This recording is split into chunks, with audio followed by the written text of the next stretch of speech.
Planes, trains, and blockchain. I love that. Oh, the aviation industry. Ooh. This seems awfully interesting. Why would there be such a push in aviation to go towards blockchain technology? Well, we realize the obvious benefits, and it's nice that our fellow members that reside under the FAA umbrella that taxi us back and forth across the skies at 40,000 feet are starting to realize that there are a lot of enhancements to security and tracking that are quite beneficial within airlines that can be applied with blockchain. I want to get into something really cool though first before we hop into this. Yeah, go ahead. Payment transactions and flight data and all that. Lame. Why are planes so cool, bro? Why are planes so As a kid, I mean, I'm a boy. Mm-hmm. As a boy at heart, I've got planes. You know, look at them all. We got them. I got them up here, dude. I love. There's something about going to like an air show, and then when they have the old planes open and you start walking through, just the look of, you know, like even fashion designers designing watches off of old, you know, altitude. What do they call those? Altimeters. Yeah. And doing so much cool things with like this, and then like the World War II paintings on the planes. I love it. Yeah, like the pinup girls and stuff. Yeah, just art. Really interesting. Like there was character to it. Mm-hmm. Now you look at the new like F-22 Raptors. There's no character. You can tell sleek little. You know. Yeah, I was watching the new Russian one. Is it? I forgot the name of that one. They have a new one, and it absolutely, I'm like, a plane can do that. It like went and then came up. I don't know if you can see this. When it came up and stopped like that, came down onto the ground. So went up into a stop like that. Yeah, like 10 feet off the ground, and then just full afterburner. You telling me he went up into a stall, set it back down just above the ground, and afterburner back up? Snap. It's on YouTube. Yeah, it's crazy. Snap. Good Russian pilots. I fly airplanes, and I couldn't even imagine doing that. It's the Putin's brand of his vodka that probably gets them riled up. I wonder how many Russian pilots, we need to know this. I wonder how many Russian pilots are on vodka when they're flying jets. We know in the U.S. they take Go pills. Yes, yeah. And in Russia, they drink vodka before they fly. This is no scientific data on this. We have zero. We're speculating on the Russian we need to stimuli. We need to ask all Russian pilots if they. We need a data TARTLE packet to Russian pilots. Gosh, Russia's huge. Okay, and cool. We're totally sidetracked. No, but why do you think we love airplanes? Airplanes, especially as little boys.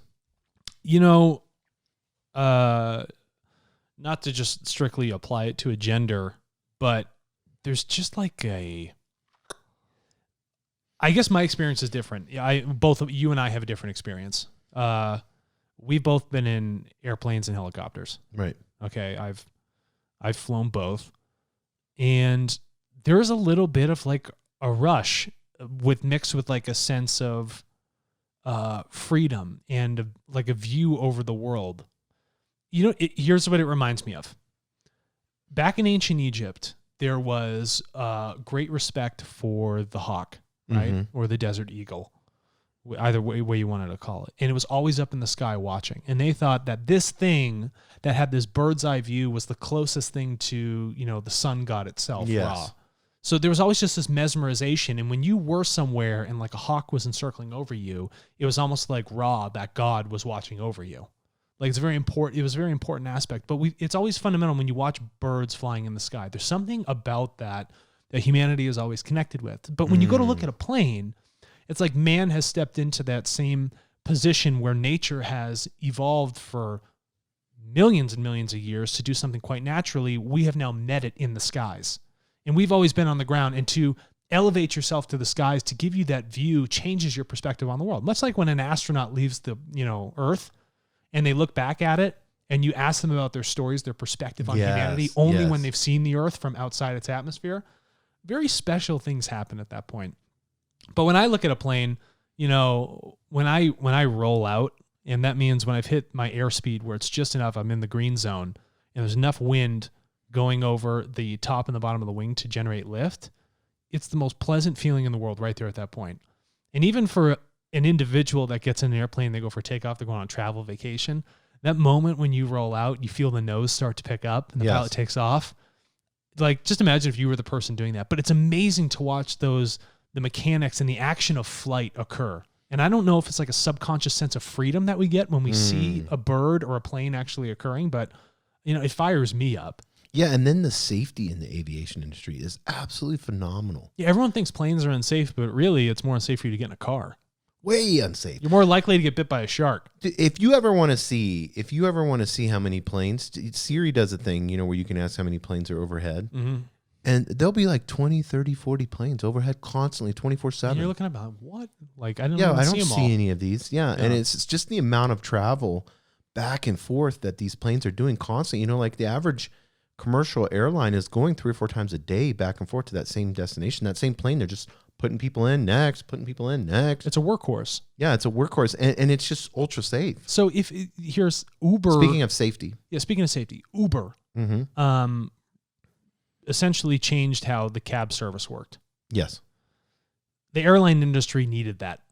And blockchain is just one step into evolving an old process that was essentially inefficient, debunked, and lacked the security standards that are currently available today. Right.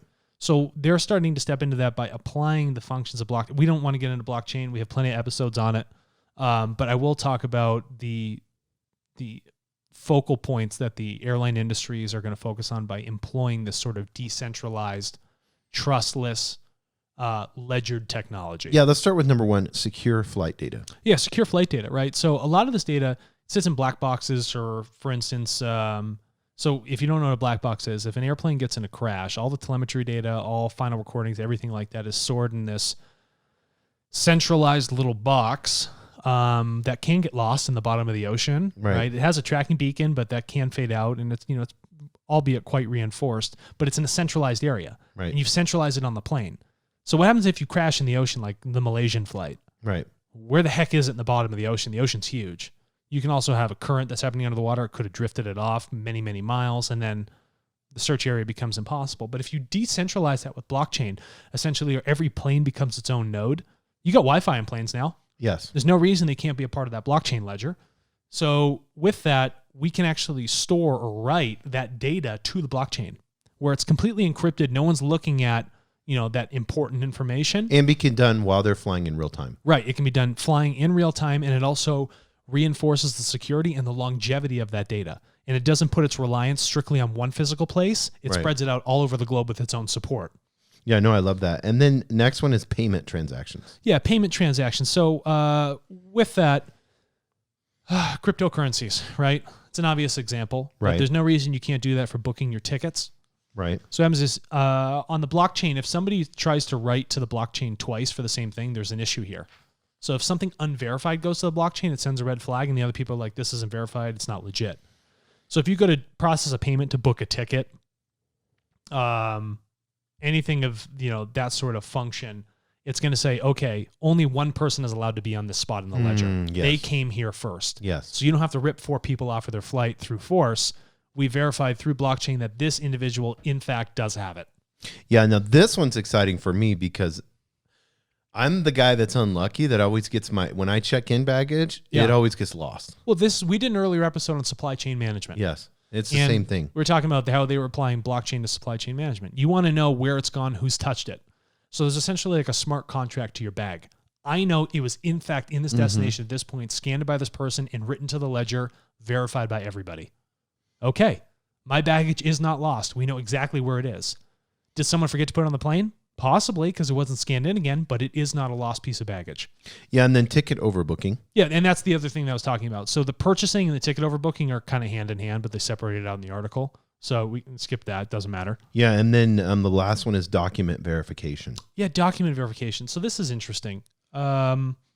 In the security practices going on in the airline industry, show me your passport, show me these other things. It's all paper-based, yeah. A lot of it is paper-based. Right. But this is going to be a function of governments moving into, okay, let's look at this verification. Are we willing to move passports onto the blockchain? Do we trust that technology enough to do so, more so than someone walking around with their passport and losing it? It'd be easier for me to just scan my hand like this.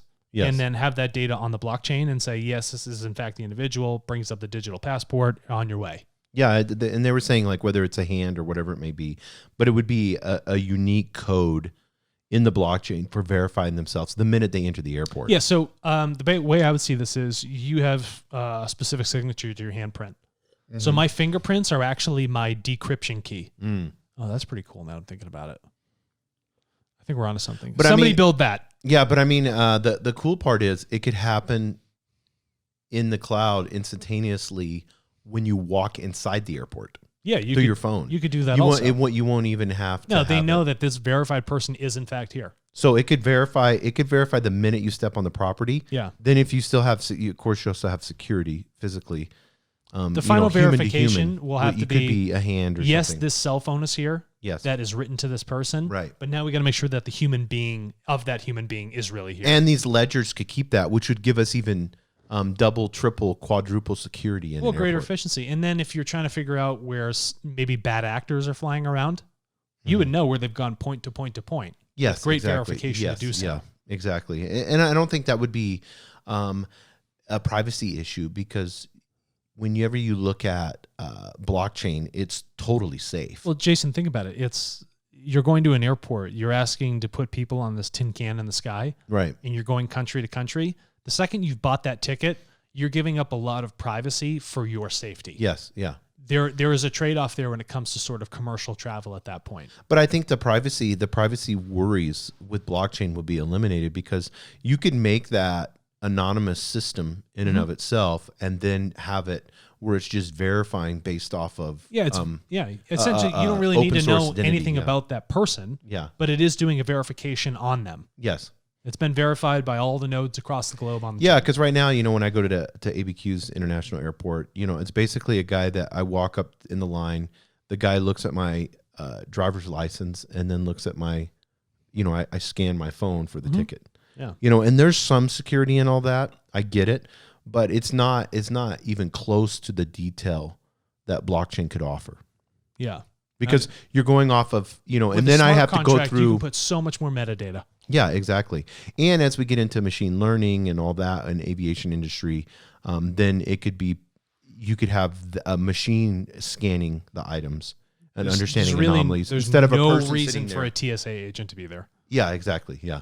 All they're doing is checking stuff. Yeah. Okay. And I know that machines, like when it goes to the X-ray machine, that software is so intelligent. Mm-hmm. They just have a dude there pushing the button. He's really not needed. Yeah, and you see that in a lot of areas where they're using machine learning to assist.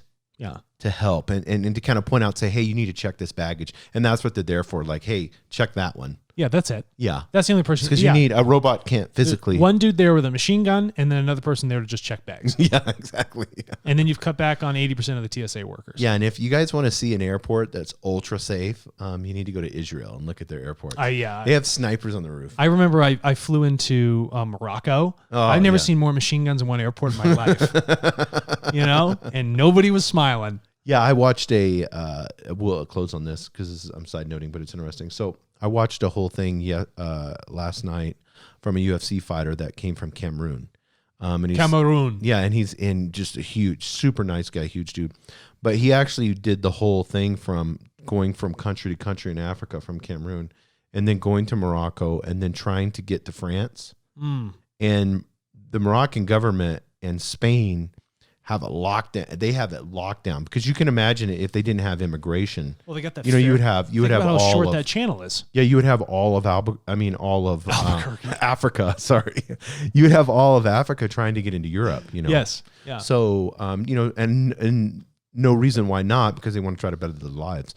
But the amount of security, the amount of high technology that they're using, infrared and night vision, and it really is amazing. It is amazing. Spain has their shit together on that. Dude, listen, if we in the U.S. government can have satellites that use a ground penetrating radar technology that can see inside the walls of people's homes, come on. Yeah. Please. It's that simple. Yeah. So aviation industry, work on the blockchain. You guys are doing an amazing job. Shout I out love you. Decentralized technology. Yes. Props to you. Get it?